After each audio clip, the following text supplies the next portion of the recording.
Hello everyone, welcome back to our channel Login Aid. In this guide video, I will show you how to log into Butterfield Mobile Banking app. So first of all, what you have to do is launch open Butterfield Mobile Banking application. If you do not have this application, you can download it from Play Store and App Store.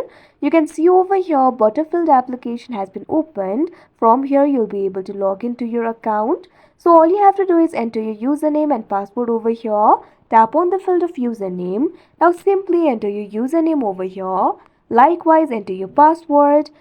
If you want to check your password, tap on the eye icon that you can see right over here on your screen. After that, you'll be able to check it. If you have forgotten your password, you can also recover it by simply tapping on the option forget password. Now after you enter the credentials, what you have to do is tap on the login option that you can see on the screen. After that, you'll be logged into your Butterfield Mobile Banking app.